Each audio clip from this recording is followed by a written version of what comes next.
Imagine a man kneeling in the darkness of his cell. His face is pale, his body trembles, blood runs from his eyes like tears. He tries to speak, but no sound comes out. He holds his chest tightly and breathes laboriously. For 7 days he says nothing. The other friars find him like this, standing there, staring into space, frightened. What he saw in 1968 was so terrible that he has never been able to tell it. Padre Pio was no ordinary priest. He bore the wounds of Christ for 50 years. He could heal the sick, read souls, and even be in 2 places at once. People traveled from all over the world just to see him, hoping to catch a glimpse of his miracles. The Vatican listened when he spoke because his visions were never wrong. When he warned of the future, the world took notice. However, he kept this final vision, the one that silenced him, secret for decades. It was too dangerous to be revealed. The prophecy spoke of a time when the world would change in ways no one could understand. It described a period when the seasons would no longer make sense, when snow would fall in the summer and flowers would bloom in the winter. This would be the first sign, and it has already happened. It is happening right now. Scientists call it a shift in climate, but those who know the prophecy understand it is something far greater. It is the first warning, a signal that the second sign is about to unfold. The second sign is not just a change in the weather, it is a change in reality itself. Padre Pio predicted a period of unprecedented global deception. People would use technology in seemingly impossible ways. People saw fake miracles so convincing that even the most devout questioned their beliefs. What was once science fiction would become reality. Holograms would fill the sky. AI-generated voices would speak messages from false prophets, and people would accept it all without question. This deception would be so powerful that entire nations would fall under its spell. Even those who had spent their lives in prayer would struggle to see the truth. In this vision, he saw families torn apart, children turning against their parents, friendships dissolving overnight. The deception would not only fool people, but it would also divide them. They would cast out and treat as enemies those who refused to believe the lie. The world would split into 2 groups, those who embraced the deception and those who resisted. The latter would be few, and they would suffer greatly. And then the third sign would arrive. This final event would bring about a profound transformation. The world would go dark, the sun would vanish, the stars would disappear, and for 3 days there would be nothing but silence and blackness. It would be unlike any eclipse, unlike any nightfall. It would be total, endless darkness, stretching over the entire earth. There would be no light, no electricity, no way to see what was coming. In this darkness, they would come. These creatures, unlike anything seen before, would walk among the living. Some would hear the voices of their mothers, their fathers, their best friends.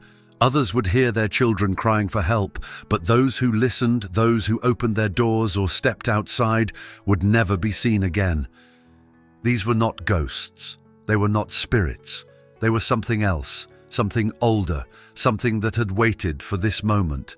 They would not knock down doors. They would not break windows. They would wait. They would whisper, and the moment someone stepped into the darkness, they would take them. Remember to join our community by subscribing to this channel. The only light that would survive these 3 days would come from blessed candles. He warned of this specifically.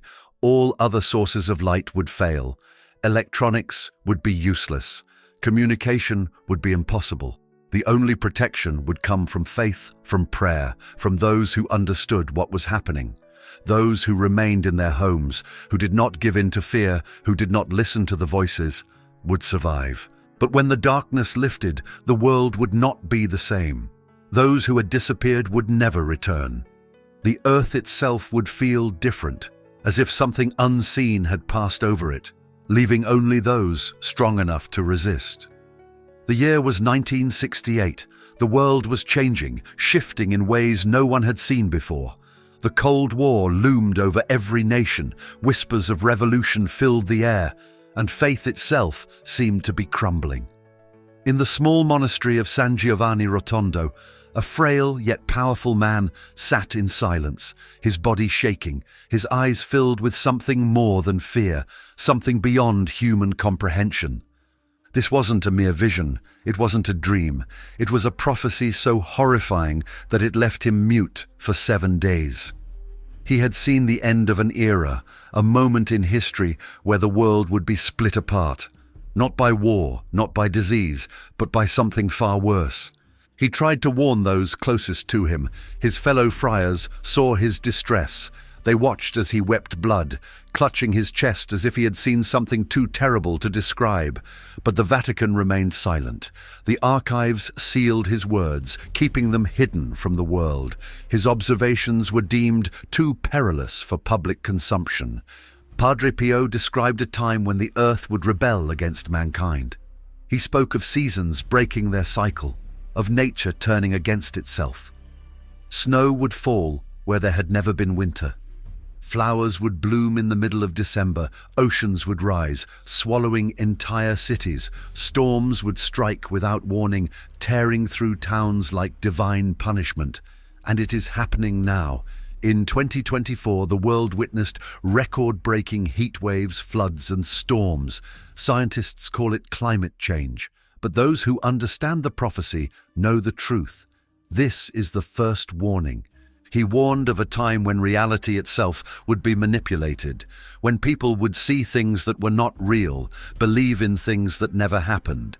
He spoke of a false prophet that would rise not from religion but from technology. In 2025, this deception will reach its peak. Throughout his life, thousands of people traveled from around the world to see him, hoping for a miracle. Many came sick, with doctors telling them they had no hope. But something unexplainable happened.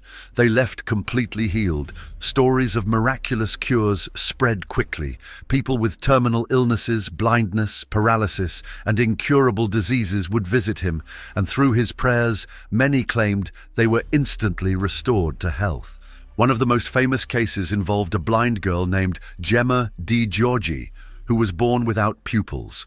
Doctors had no explanation for how she could see, but after receiving Padre Pio's blessing, she suddenly gained the ability to see perfectly, despite still lacking pupils.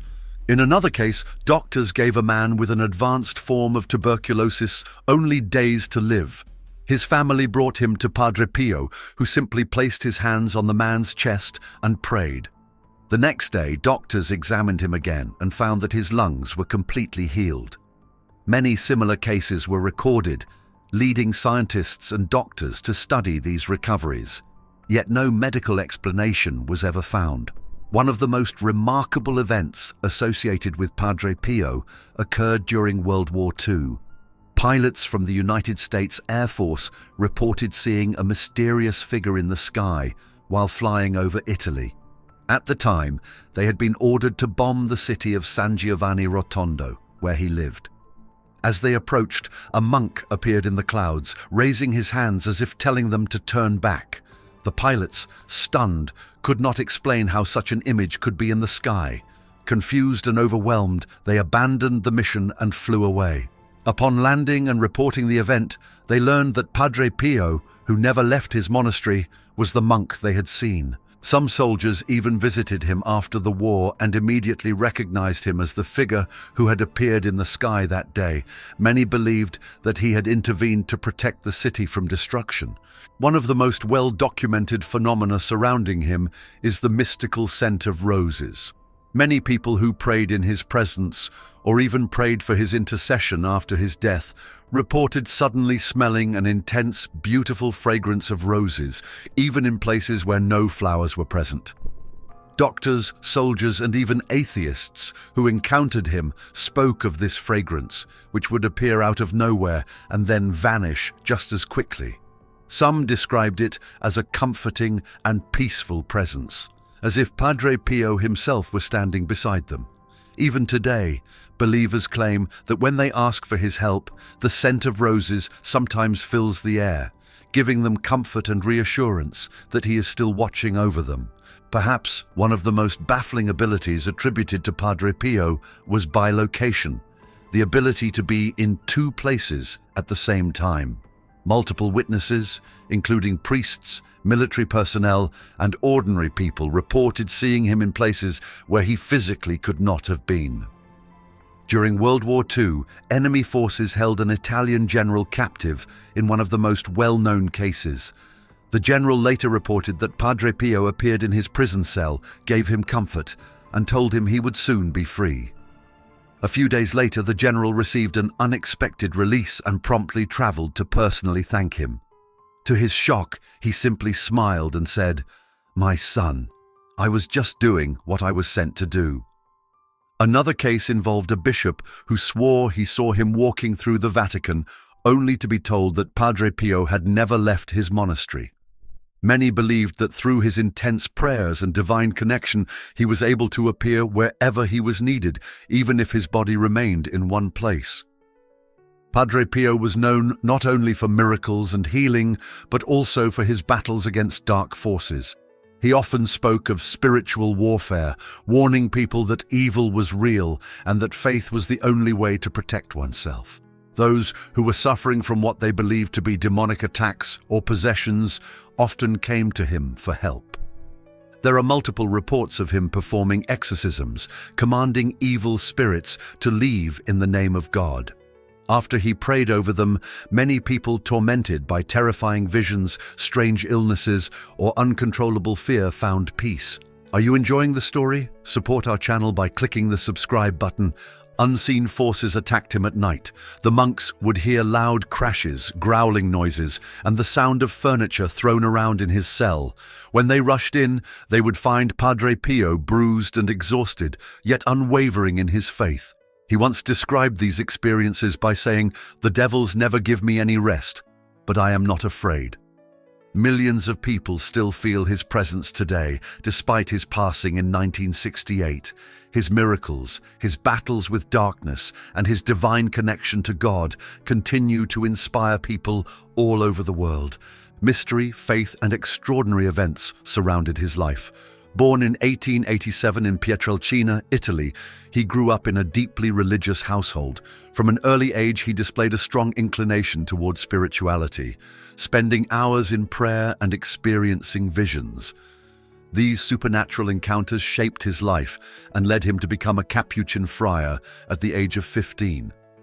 Over the years, he became known for his deep devotion, unwavering faith, and the countless miracles attributed to him. People traveled from all over the world to meet him, seeking guidance, healing, and spiritual protection. His presence brought comfort to thousands, and his reputation as a saintly figure only grew stronger with time. Padre Pio lived by a simple yet profound motto: pray, wait, and don't worry. These words encapsulated his belief that everything was in God's hands and that faith could overcome any obstacle. He often shared this advice with people struggling with personal challenges, illnesses, and spiritual doubts. For those who met him, his presence alone was reassuring. His ability to remain calm despite suffering and persecution inspired many. Even today, his words continue to provide comfort to those facing difficulties, reminding them that patience and faith are the key to navigating life's hardships. One of his most remarkable habits was confessional time. He saw confession as a sacred duty, believing that helping people cleanse their souls was one of the most important tasks given to him by God. On some days, he spent up to 16 hours hearing confessions, barely taking breaks to eat or rest. People lined up for hours, sometimes even days, for the chance to confess to him. Many believed he had the ability to read souls, often knowing their sins before they even spoke. Countless testimonies describe how he would stop someone mid-confession and remind them of sins they had forgotten or omitted. Many were in awe of this ability, which strengthened the belief that he possessed supernatural gifts. His confessional became one of the most sought after in the world, as people traveled from different countries just to experience his presence and receive his blessing. Throughout his life, he claimed to have a close and direct relationship with his guardian angel. Unlike most people who might think of angels as distant figures, he described them as ever-present companions. He often said that his angel spoke to him daily, guiding and protecting him. He encouraged people to acknowledge their guardian angels, pray to them, and seek their help in difficult times. Many who followed his advice later shared experiences of sudden peace, unexpected protection, and moments where they felt a guiding presence in their lives. He also reported multiple encounters with Jesus and the Virgin Mary. These experiences were deeply personal and often left him physically and emotionally overwhelmed. He described these encounters as moments of both divine love and intense suffering. Many of these visions occurred during prayer or while he was enduring spiritual battles. Some of his most painful experiences were attacks by demonic forces, which he believed were attempts to weaken his faith. Despite the pain, he remained steadfast, relying on his connection to Jesus and Mary for strength. During his lifetime, he became a source of hope and guidance for countless people worldwide. Thousands wrote letters to him asking for prayers, advice, or simply his blessing. The volume of mail he received was overwhelming, sometimes exceeding 10,000 letters per month. Though he could not personally respond to all of them, he took the time to pray over each letter, believing that God would hear the prayers of those who reached out to him.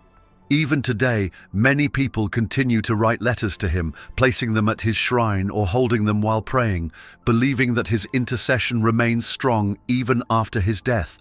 If you're liking this content, consider sending a super thanks. Your support is helping bring more hidden stories to life. He passed away on September 23, 1968, at the age of 81. His final moments were filled with peace as he whispered the names Jesus, Mary repeatedly before taking his last breath. More than 100,000 people attended his funeral, a testament to the love and devotion he inspired. In 2008, 40 years after his death, researchers exhumed his body for examination. The world was amazed to discover that his body was partially incorrupt, meaning it had not decayed as expected. Many have observed this phenomenon in other saints throughout history, interpreting it as a sign of divine favor. His body is now displayed in a glass case in San Giovanni Rotondo, Italy, where thousands of visitors come to pray and pay their respects each year. Despite facing skepticism, persecution, and immense suffering, he never wavered in his faith. He continued to serve, heal, and guide people until his final days. His life was one of deep devotion, marked by supernatural occurrences that defied explanation. In 2002, Pope John Paul II officially canonized him as Saint Pio of Pietrelcina, recognizing his miracles and holiness. Today, he is venerated by millions who seek his intercession in times of need. His legacy lives on through his words, his prayers, and the countless lives he touched. Reports of his miracles persist, and his message of faith, patience, and divine trust remains as potent as ever. His life serves as a reminder that even in the face of suffering, true faith can move mountains and bring light into the darkest of times. Thanks for watching. Join our community by subscribing to this channel. Until the next video.